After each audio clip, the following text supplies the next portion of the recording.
rapper here, who's at the bottom. Oh, let me expand this picture a little bit. There we go. All right, and then of course that's DMX, rest in peace, at the top. Now, I've had some conversations via DM with Ron, and he was a very nice, respectful guy.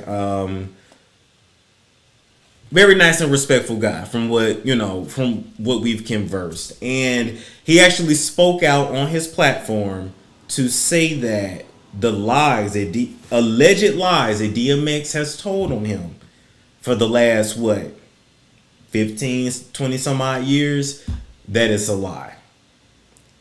Ron is not going into great detail, but I just want us to go into as much detail as we can. All right, so what's the story? The story is this. DMX was 14 years old and had just got out of a boys' home, like one of those boys' reform homes. I don't want to call it juvie, but pretty much a place where his mama had just dropped him off.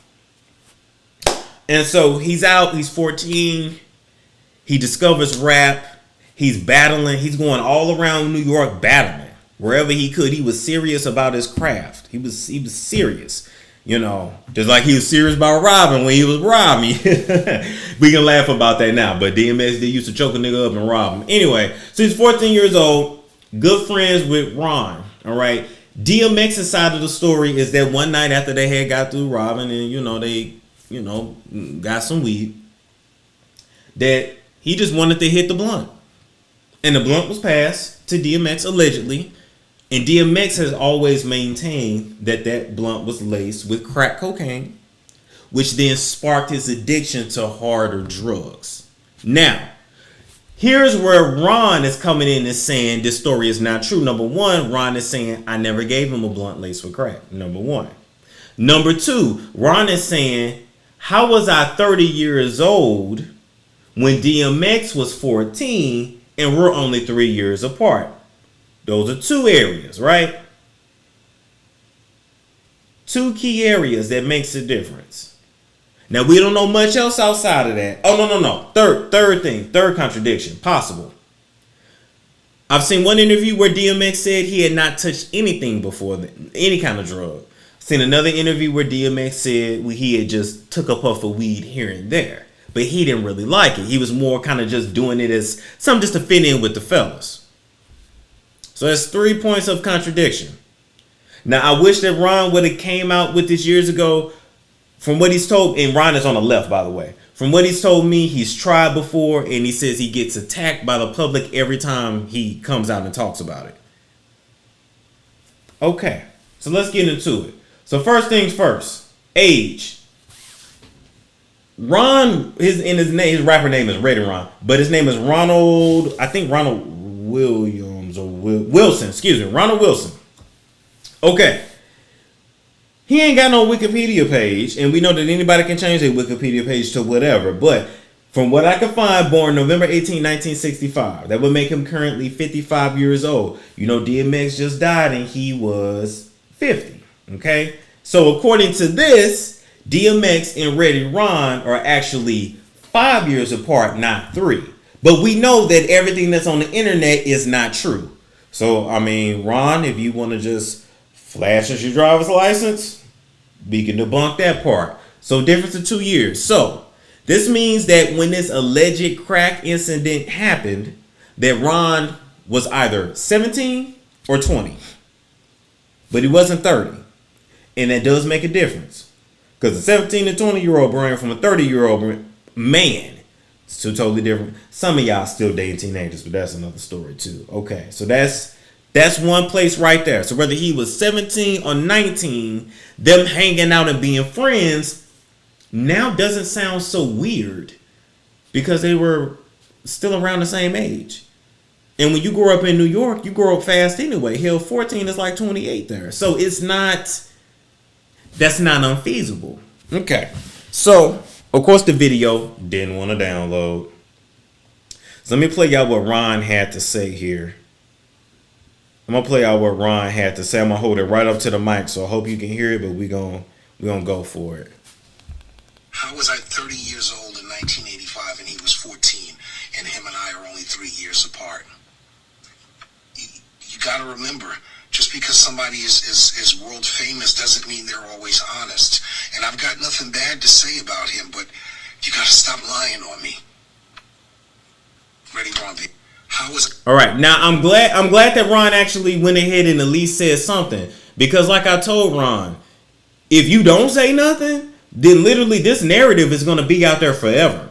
Just like we had the narrative that Bobby Brown was the one that got Whitney on hard drugs when she was already doing drugs before she met him. Now we know who really got Whitney on that stuff, and it's not to take personal responsibility from anybody who partakes in anything, but it's just to say you can't be lying on people. Get your facts right, get your story straight. Okay, so now you heard what Ron said, and I want to play you with. Matter of fact, let me check first that y'all can hear that. Could you? I call BS. Why did X ever mention his name? When did X ever mention his name? He's mentioned his name in interviews. I stand with X. Okay. Okay, all right. So let's hear what DMX had to say. Hold up. Now this is a most recent interview. Hold up. I didn't smoke cigarettes. I didn't smoke weed. I didn't do anything. I'm not 14 years old. And me and my man went to a robbery one night, and it was his birthday, and we came back. We split the money. I said, "Here, take this. Go get something nice for your birthday, whatever." So we came back with a blunt rolled up, and as I'm counting the money, he likes the blunt. And I said, I was impressed. I don't really smoke, nigga. Fuck out of here. And he passed the blunt around, and I hit the blunt, and I'm like, I was no longer focused on the money. I never felt like this. Like it just fucked me up. I'm like, the fuck? He laced the blunt with crack. My take.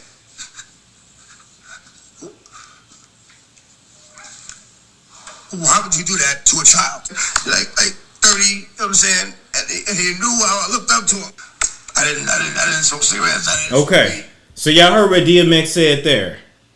He said, I didn't really do nothing. I didn't do nothing. I hit it. You hear the story. Now, we know people in our family. I'm talking to y'all because we are family. We know people that have been slipped roofies, Mickeys, whatever you want to call them, and they've never been the same after. DMX has always maintained this story. I have to say alleged because I wasn't there. That he was given crack accidental ain't even a damn word. That he was given crack at 14, which is what sparked his lifelong drug addiction that ultimately took him out of here. Which means whoever, and I believe he was given crack at 14. I don't think DMX made that part up at all. But whoever in that crew did it, this man's blood is literally on your hands. Because you made a decision for him that led to his destruction ultimately.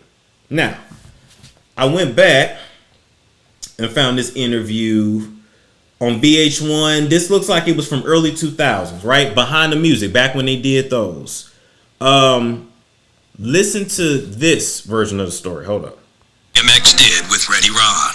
Every once in a while, I would maybe take a puff off a joint. It just wasn't a part of what I wanted to do. But Ready Ron that up. He came back with a blunt rolled up. He lit the blunt and passed it around, and I just knew that, something wasn't right. Found out later that, he had put some coke in the blood. That's where it started. It wasn't long before smoking. Okay. Now that interview right there with DMX and VH1 Behind the Music, that looks early 2000s.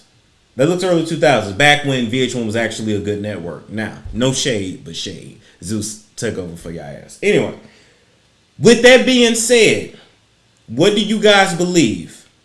So far, the age may or may not be correct. DMX either had experimented with weed before or had never had. That's a contradiction, possibly. And Ron is saying, I'm not the one that gave it to him. I'm not bringing this to throw dirt on X's name. I was an actual fan, not no Fairweather fan just because he died, because y'all tend to only love people when they dead and gone. Nothing like that. But this man has a right to also tell his side of the story because he has been named by name. Why is he talking now? I don't know. I feel like he should have talked years ago. Now, I said this to Ron, and then I'm going to say this to y'all on camera. Ron is welcome to come to the show if he wishes. And I will ask the questions that need to be asked. Impartial. No, nobody over my head saying I got to have this narrative or I got to complete this narrative. Nothing like that. Just literally asking his version of what happened. And then we're going to put it with X's version of what happened every time X has spoke on it. And then we're going to let the people decide who you believe. Because the truth is usually somewhere in the middle. You guys also need to know that Brady Ron was supposed to be a part of that Rough Riders documentary that was on BET last year. Now, they started preparing for the documentary back in 2019. Brady Ron was approached and he was interviewed and he signed all the release forms, but his interview never came to light in the documentary at all. Why? Because his version of what happened is going to directly contradict what X has told us. And I feel like that's not good journalism. Whether DMX is telling the truth, Ron is telling the truth, or somewhere in the middle. Us as the public, the people, we should have a right to know both sides.